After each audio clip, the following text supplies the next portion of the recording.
Hello and welcome to the Girls Who Code 2021 Virtual Summer Immersion Program application video. This video is meant to walk you through the steps required in order to submit your application for our Virtual Summer Immersion Program. What you're seeing right now is the homepage that you'll be directed to once you create an account and log in to the Summer Immersion Program application. The instructions here say that if you have not yet started an application, click View Programs to get started.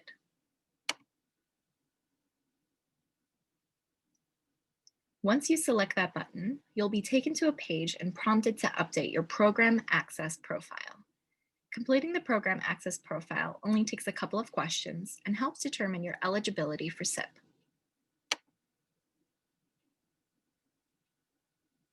Now, most of this walkthrough is going to be focused on a domestic, US-based resident applying for SIP. But before I get started, I want to quickly show you what it looks like if you are an internationally based student that is still interested in our summer immersion program.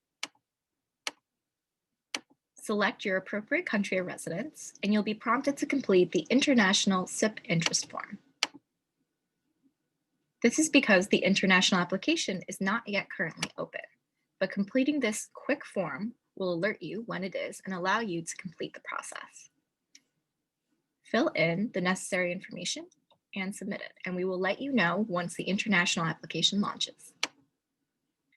But for now, let's proceed as a United States applicant. Great. Now you are taken to a page where you can see your program application for Virtual Summer Immersion Program, or SIP. I'll click More, which takes me to the application start page.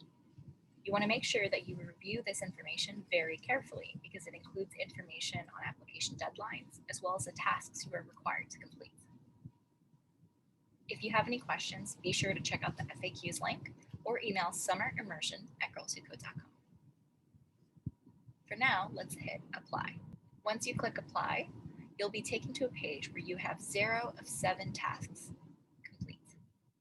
Each of these tasks need to be completed within that order. For example, you cannot start applicant information until you complete eligibility. Let's click on the first task.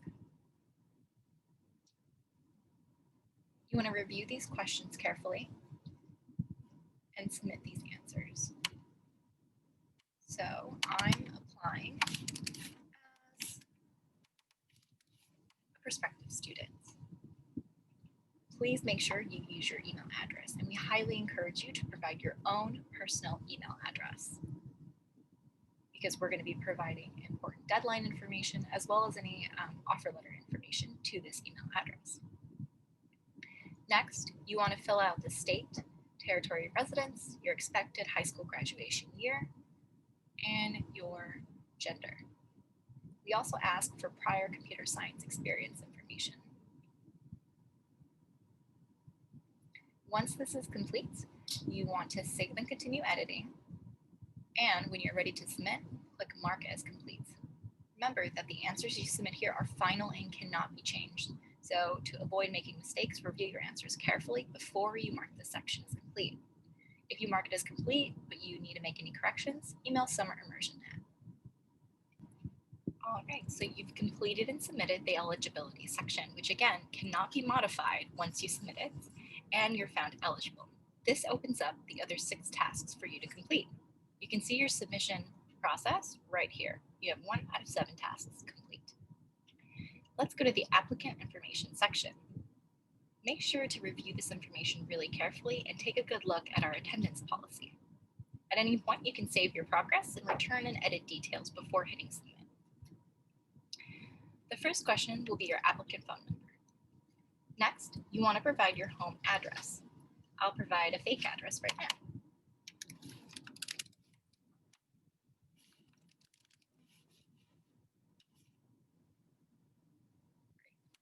After you provide your home address, you want to click this big red Validate Address button.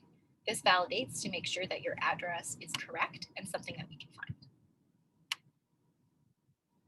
If, for example, with this fake street address, there's an issue with it, you'll receive this information. So please take a moment to ensure your address is correct. If If you are sure this information is accurate, simply select validate address 2 more times. You'll get this messaging green. Then you want to proceed. Fill in your date of birth, again using this particular format, your race, ethnicity, and your free or reduced price lunch status. If you're not sure, ask your parent or guardian whether you qualify or have applied to a free or reduced price lunch program in the past. Next, write how you heard about the summer immersion program and if you're affiliated with any of our community partners. If you're not a member of any of these partners, you want to write none. Takes a second, it pops up and you can select it. Next, we ask you if you've participated in other Girls Who Code programming. Remember that these questions will not impact your application at all. It is simply a way for us to collect more information about our programs. So you want to click whether or not you've participated in a club or a Code at Home activity. Once you're done, you get this same reminder, which you'll see at the bottom of each task that lets you know how to save and continue editing and what it means to mark as complete.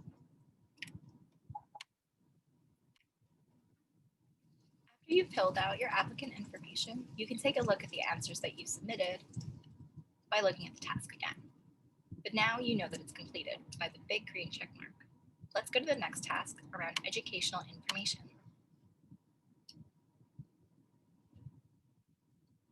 Here, you want to write if you're homeschooled and include your school information. Write out your full school name, city, and state and territory. Once you're done, you can save and continue editing, or if you're sure these details are accurate, mark as complete.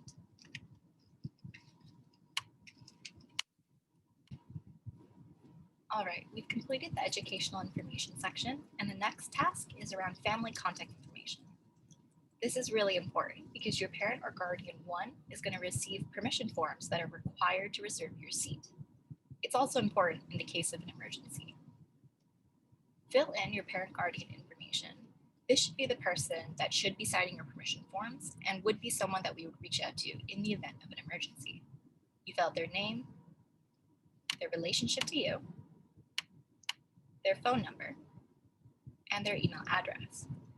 You also have the option to add a second parent or guardian.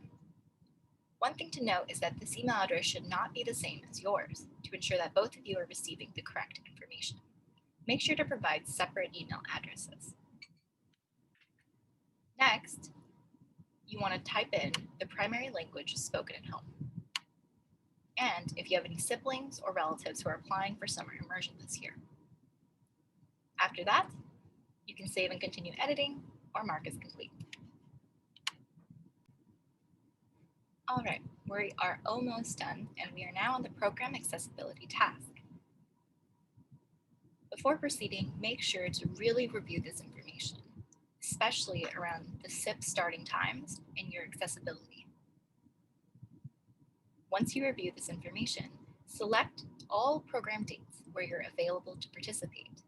Remember, if you have a school session starting back up in the fall on August 1st, it is not a good idea to select that you're available on August 2nd to August 13th. You can select multiple dates for whenever you're available to participate. Next, you want to type in your preferred time zone. We do not, unfortunately, offer virtual classrooms in Mountain, Alaska, or Hawaii time. You want to select any of these options for when you would participate, when you would be able to participate, starting at 9:30 a.m. in one of the following time zones. For example, if you're based in Atlanta, Georgia, and you know that you operate on Eastern Standard Time, and you are willing to start programming at 9:30 a.m. during one of these program dates, you want to select EST. But if you're also willing to start this at Central Standard Time or Pacific Standard Time, you can also select this as well.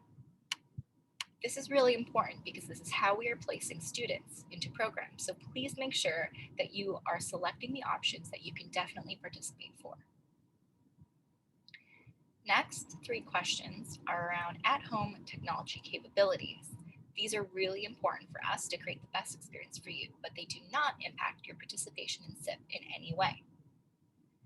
You want to answer if you'll have access to a computer or laptop for use during the 2-week program, especially with video and audio capabilities.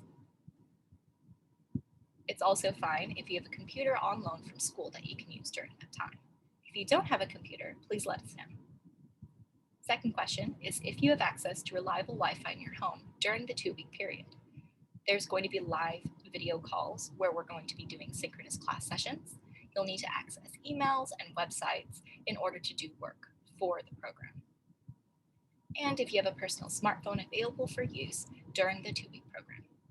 Answer these questions to your best of your ability and submit this section.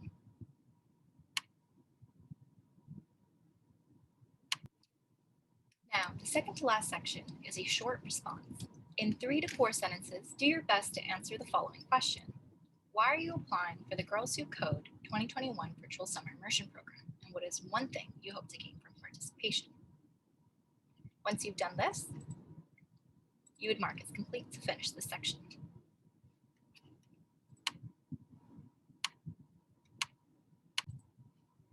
Now, this is the final task of your Summer Immersion Program application before you review and submit your application in entirety. Keep this in mind that after you complete this signature and submission page, you still need to click Review and then submit your application in order for it to be complete. Take a look carefully at our Notice of Commitment. This program starts at 9:30 a.m. daily for the full 3-hour class time, Monday through Friday, for 2 weeks of the program, and does not allow for more than 1 absence. This is really important, as further absences would negatively impact your ability to participate and learn from this program. If you can meet the requirements of this attendance policy, select this button. Next, let us know about other summer activities you may have going on at the same time, including a summer job, college prep, or volunteer opportunities. We also offer a SIP stipend award of $300 to qualifying students. If you'd like to be considered for a stipend, you have to complete a short supplemental application on this site after you submit your SIP application. It'll be available to you after you submit this entire application. If you'd like to apply, select Yes, I'm interested in applying for the SIP stipend.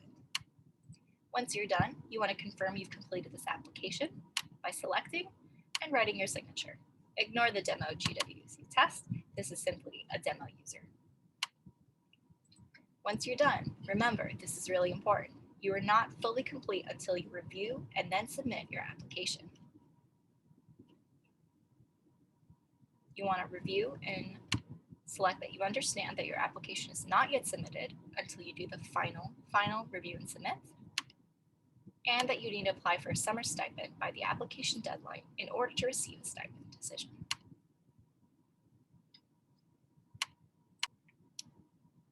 Once you've finished all 7 tasks, remember that you need to review and then submit your application, and you will not be able to submit unless your email address has not been verified. If you're trying to review and submit, but this application process step is not available to you, make sure you verified your email address.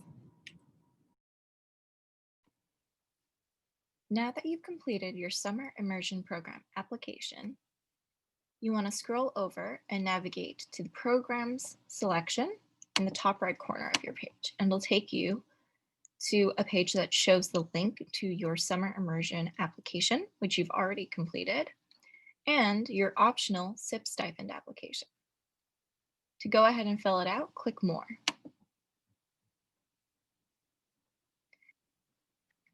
Once you're on the SIP stipend application page, make sure to review this information carefully and consider having your parent or legal guardian with you, as part of the task may require their support. One important thing to note is that the SIP stipend application is due at the same time as the SIP application you submitted for consideration. So if you submitted an early acceptance application, your stipend application is also due by February 17th in order to be considered. If you submitted a general application, make sure you submit your stipend application by March 19th. Once you hit apply, it'll take you to a page very similar to your Summer Immersion application page with a list of tasks on the left-hand side. But this time, there's only one task, the stipend application. Once you select this task, it'll take you to the stipend application.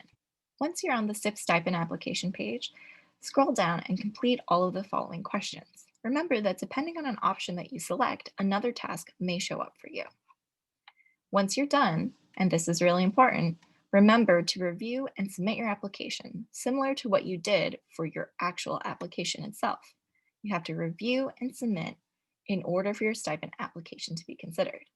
For any questions, please reach out to summerimmersion@girlswhocode.com.